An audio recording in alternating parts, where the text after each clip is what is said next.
Bismillahirrahmanirrahim. Alhamdulillahi Rabbil Alamin. Wassalatu wassalamu ala ashrafil anbiya wal mursalin. Wa ala alihi wa sahbihi ajma'in. Rabbi shrah li sadri wa yassir li amri. Wa ahlul uqdatan min lisani yafqahu qawli. Subhanaka la ilma lana illa ma 'allamtana innaka antal alimul hakim. Terima kasih Syafiq, para pendengar rancangan Khazanah Ilmuwan yang saya muliakan. Alhamdulillah kita bertemu sekali lagi dalam rancangan ini, dan kita sudah sampai kepada siri yang ke-19. Pada akhir perbincangan kita yang lepas, kita telah menyebutkan suatu hadis Rasulullah SAW yang mengkhabarkan bahawasanya ghurur akan menguasai hati-hati umat akhir zaman. Ghurur akan menguasai hati-hati umat akhir zaman.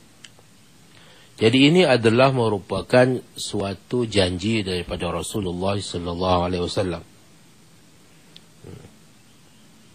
Kalau kita bandingkan dengan umat di akhir zaman, kita akan maksud saya di awal zaman.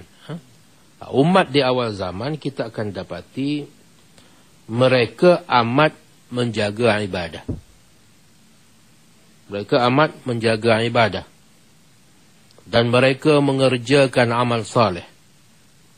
Sedangkan hati mereka sentiasa bimbang, memikirkan perihal keadaan mereka kala kembali kepada Allah. Ini keadaan mereka. Jadi mereka ini sentiasa berada dalam keadaan bimbang terhadap keselamatan diri di akhirat.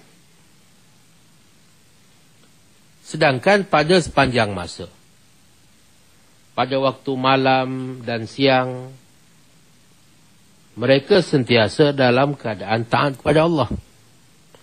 Jadi dalam keadaan taat begitu pun, dalam keadaan siangnya berpuasa, malamnya mendirikan sembahyang dan beribadat kepada Allah, tetap mereka itu bimbang terhadap nasib yang akan menimpa mereka di akhirat kelak.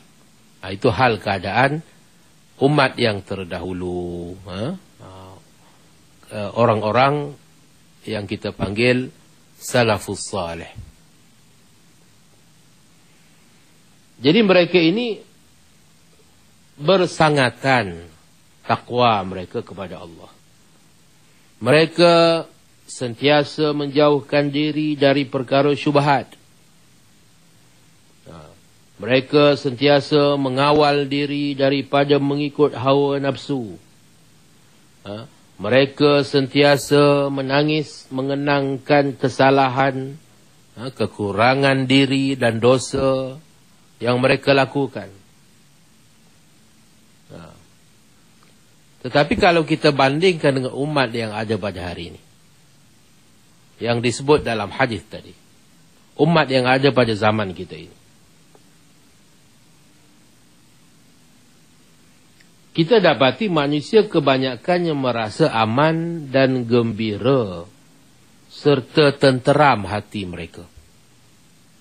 Maknanya rasa confident, rasa yakin bahawasanya dirinya itu termasuk dalam golongan yang selamat di akhirat nanti.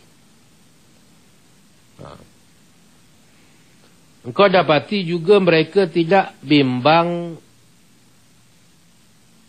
terhadap nasib mereka di akhirat. Sedangkan mereka itu sentiasa melazimi maksiat. Sentiasa buat maksiat, suka kepada maksiat. Dan dalam soal kehidupan dunia, mereka ini juga melampau-lampau. Dalam soal makan, minum dan pakaian, mereka ini melampau-lampau. Dan mereka ini sentiasa berpaling dari Allah. Maksud berpaling dari Allah itu sentiasa lupa kepada Allah. Kerana terlalu ingat dan cinta kepada dunia. Mereka ini pula mendakwa mereka percaya terhadap kemurahan Allah dan terhadap kebaikannya. Mereka sentiasa mengharapkan kemaafan dan keampunannya. Ini perihal keadaan orang-orang zaman sekarang ini yang dikatakan ghurur. Kita jangan lupa salah satu daripada punca besar yang membawa kepada ghurur itu adalah kekeliruan makna khauf, makna raja, harap. Makna harap itu. Jadi harap yang tidak berasaskan kepada amal baik, kebajikan.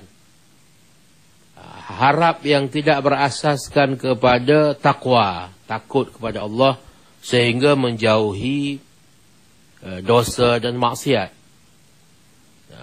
Ini harap yang disertai dengan penerusan. Penerusan segala dosa dan maksiat, penerusan terhadap sifat malas beribadat kepada Allah. Jadi harap yang semikian itulah yang kita maksudkan dengan ghurur. Harapan yang sia-sia, harapan yang tidak bersandarkan kepada apa-apa. Jadi mereka yang demikian, sifat dan pembawaan mereka itu, seolah-olahnya mereka ini mengetahui sesuatu yang tidak diketahui oleh para nabi, yang tidak diketahui oleh para sahabat, dan tidak diketahui oleh para salafus salih, kaum salaf, umat terdahulu yang saleh, daripada kalangan tabi'in, pada kalangan tabi'in, yang dipanggil salafus salih. Seolah-olahnya mereka ini tahu lebih daripada mereka itu. Sedangkan mereka itu sentiasa bimbang, takut, memikirkan perihal nasib yang akan menimpa mereka di akhirat nanti. Walhal mereka itu sentiasa dalam keadaan beribadat, sentiasa dalam keadaan memelihara diri daripada maksiat. Bahkan perkara-perkara yang syubhat sekalipun mereka jauhi dan tinggalkan. Jadi bagaimana hal keadaannya umat akhir zaman ini? Ayat ini Imam Ghazali rahimahullah berbicara tentang masyarakat pada zaman beliau. Yakni kira-kira 1000 tahun yang lepas. Kita bayangkan apa yang berlaku sekarang. Tentunya tidak boleh dibandingkan, jauh lebih buruk keadaannya. Jauh lebih buruk keadaannya. Ini pada zaman Imam Ghazali rahimahullah.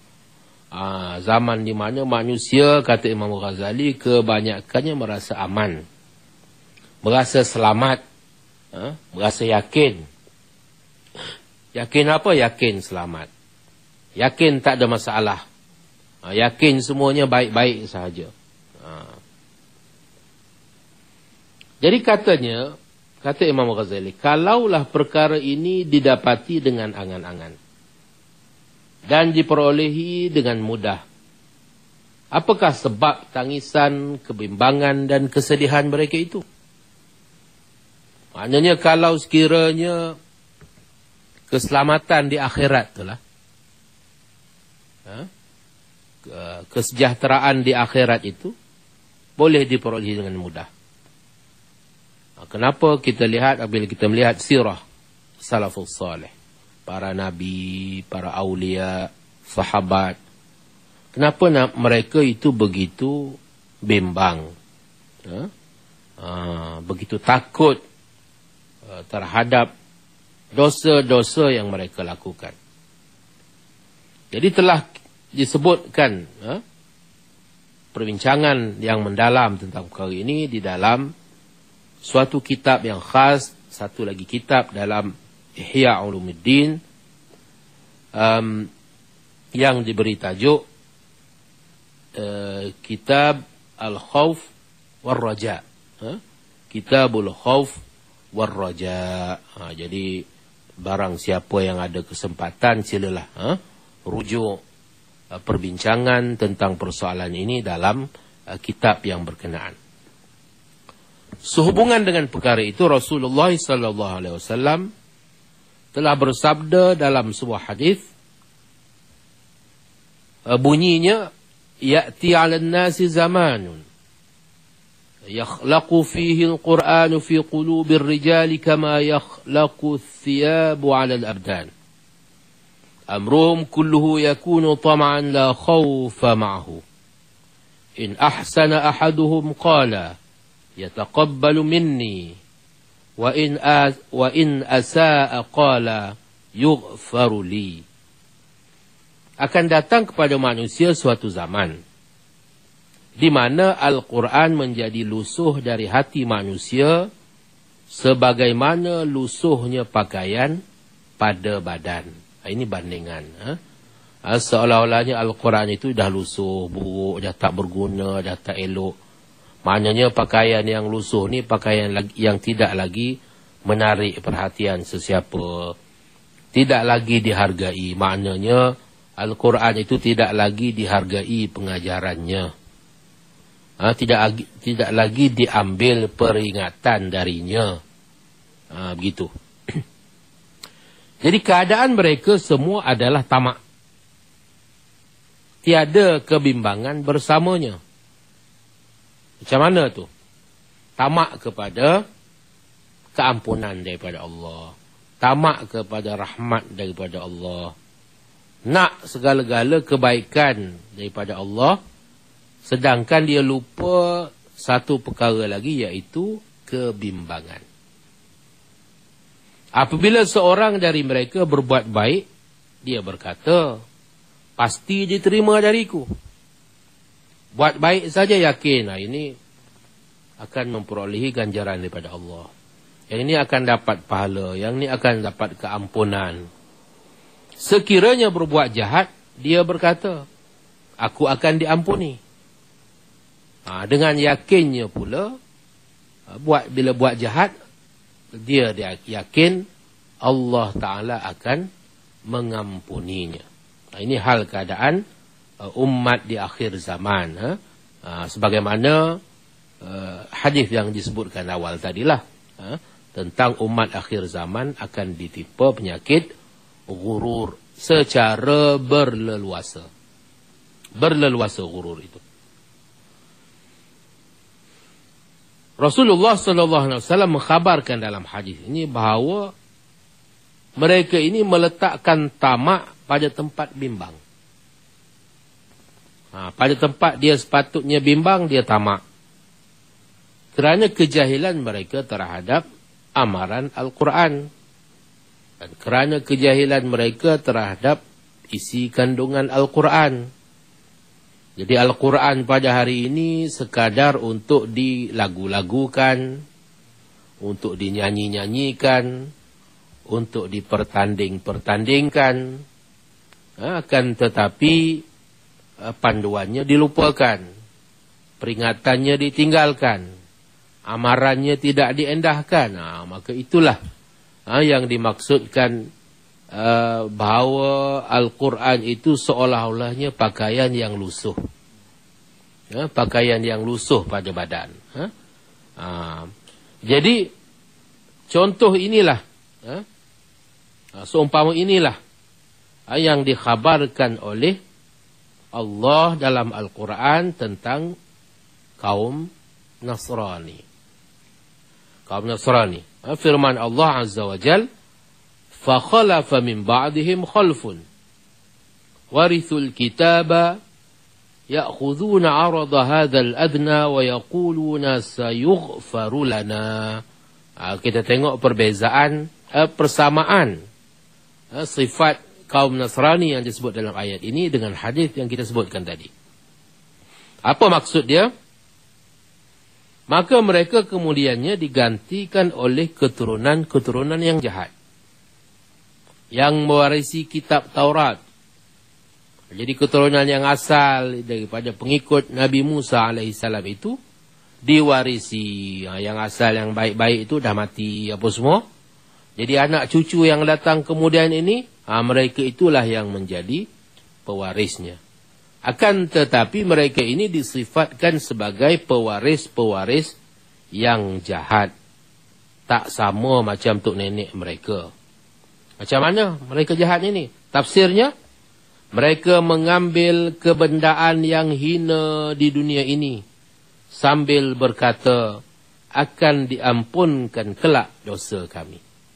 Jadi mereka ini tak macam tok nenek. Mereka ini amat mencintai dunia.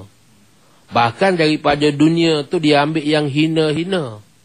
Bukan tak boleh ambil dunia. Tapi yang tak elok, yang buruk-buruk itulah yang mereka ambil. Yang haram, yang dilarang, itulah yang mereka ambil. Selepas itu mereka menyangka, menyimpan sangkaan, menyimpan harapan kononnya di dalam hati mereka, bahawasanya segala kesalahan dan dosa yang mereka lakukan itu akan diampunkan oleh Allah Azza wa Jalla di akhirat kelak. Okay. Jadi tadi kita sebutkan firman Allah Azza wa Jalla dalam Al-Quran yang menceritakan perihal kaum Nasrani. Yang memperihalkan mereka yang mewarisi kitab. Perihal generasi yang datang kemudian yang mewarisi kitab, yakni kitab Taurat. Jadi apa maksud mewarisi kitab? Warithu al-kitab. Yakni mereka itu adalah para ilmuwan, ahli ilmu. Mereka itu adalah alim ulama. Mereka mewarisi kitab, sebab itu mereka mewarisi kitab. Akan tetapi mereka juga disifatkan dengan ya'khudhuna 'arada hadzal adna. Yaitu mereka ini mengikut hawa nafsu mereka dalam soal keduniaan. Jadi soal kehidupan dunia mereka ini amat gemar mengikut ataupun tunduk kepada tuntutan hawa nafsu syahwat. Jadi tidak kira sama ada halal atau haram. Halal pun jalan, haram pun jalan. Dua-dua boleh. Jadi itu perihal keadaan mereka. Dan kita sebutkan tadi bahawasanya mereka ini dalam keadaan begitu masih tidak merasa takut. Ini persoalannya. Masih tidak merasa takut, bahkan yakin. Bahkan yakin bahawasanya Allah Ta'ala akan mengampunkan mereka. Jadi di situ ada persamaan tentang sifat golongan ini dengan sifat golongan umat akhir zaman yang disebut dalam hadis yang terdahulu. Jadi sebab itulah kita ingat dalam satu hadis lain Rasulullah sallallahu alaihi wasallam menyebutkan kebimbangan baginda terhadap perihal sebahagian daripada umat baginda. Yang baginda bimbangi akan mengikut perangai orang-orang yang terdahulu ni. Aku bimbang la tattabi'unna sunana man qablakum shibran bi shibrin wa dhira'an bi dhira'in, kata Nabi. Duk ikut perangai kaum yang terdahulu. Sejengkal demi sejengkal. Dia orang bergerak sejengkal, kita bergerak sejengkal. Mereka bergerak sehasta. Kita bergerak sehasta. Begitu. Hatta law dakhalu fi juhri dhabbil lattaba'tumuhum. Sehingga kalau puak-puak tu masuk ke dalam lubang biawak sekalipun, kau pun ikut masuk. Ini peringatan yang sangat penting. Perihal perangai suka mengikut kaum yang sesat ini. Kaum yang dilaknat oleh Allah. Sedangkan kita kaum yang sepatutnya menjadi umat pertengahan, menjadi contoh yang terbaik pada manusia. Tiba-tiba kita mengikut contoh umat yang dikutuk oleh Allah Azza wa Jalla.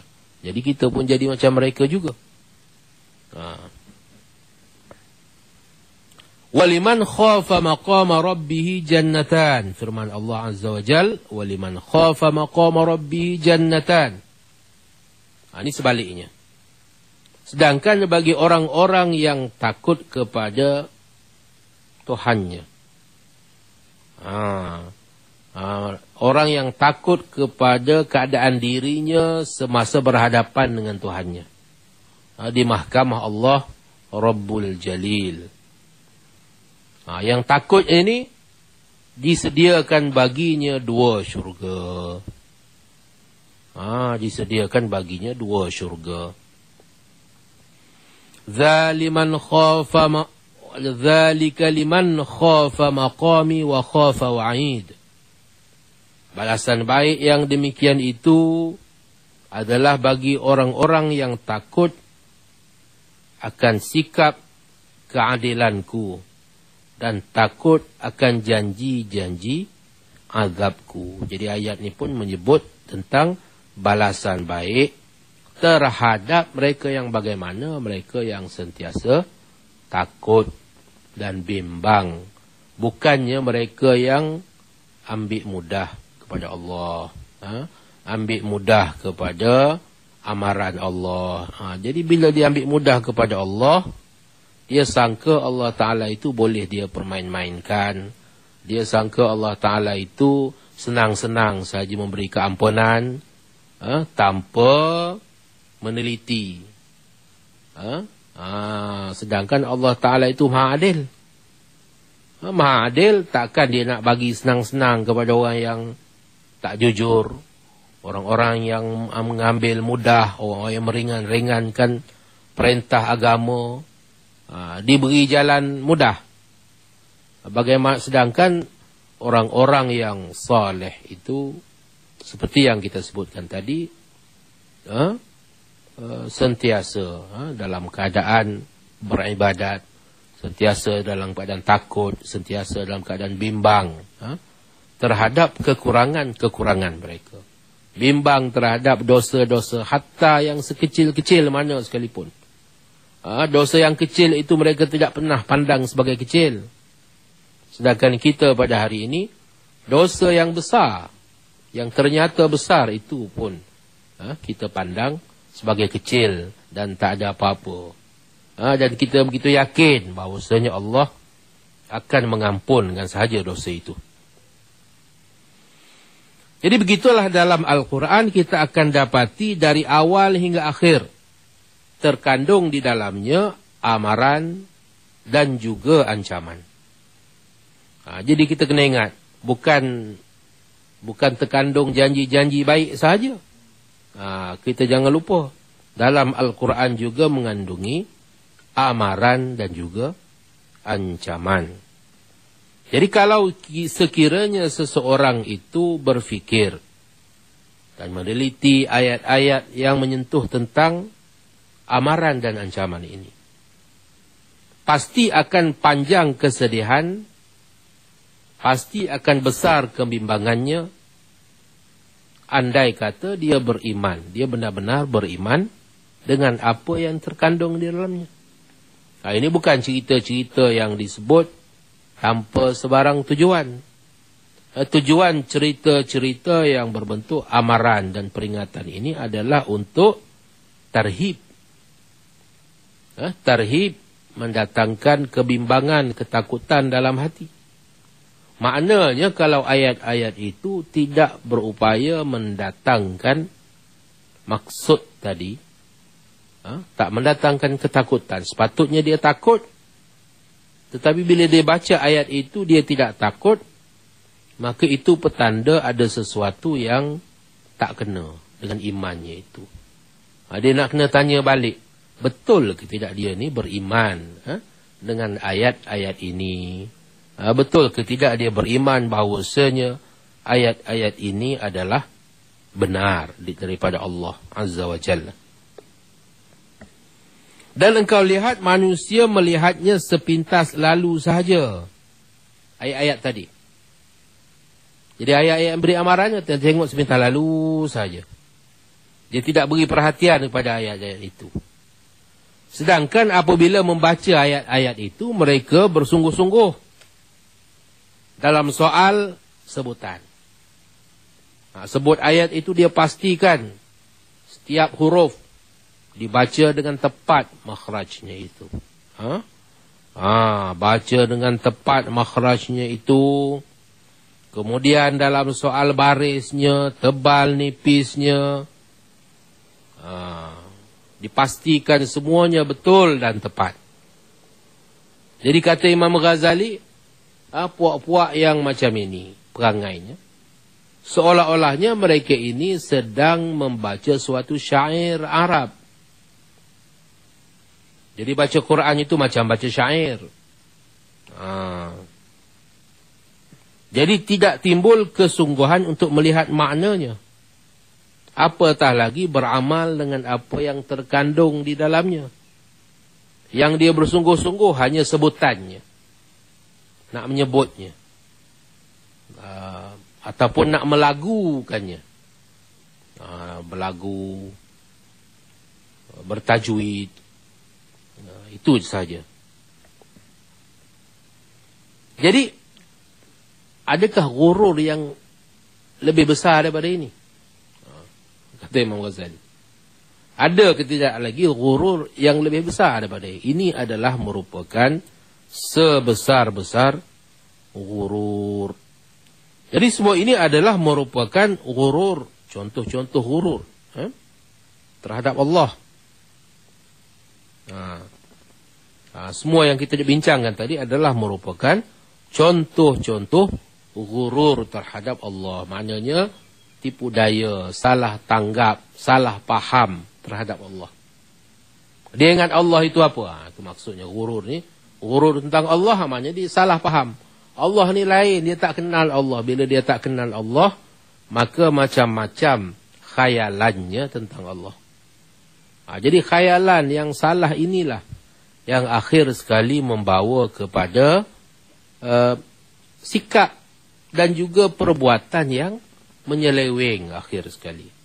Sebab itulah maka kita setiap minggu mengajak para pendengar mengikuti perbincangan kita tentang masalah ghurur ini, sebagaimana yang dibahaskan dengan teliti oleh Al-Imam Hujjatul Islam Al-Ghazali rahimahullah dalam kitab beliau Ihya Ulumuddin. InsyaAllah kita akan sambung lagi perbincangan ini pada masa-masa akan datang. Wabillahi taufiq wal hidayah. Wassalamualaikum warahmatullahi ta'ala wabarakatuh.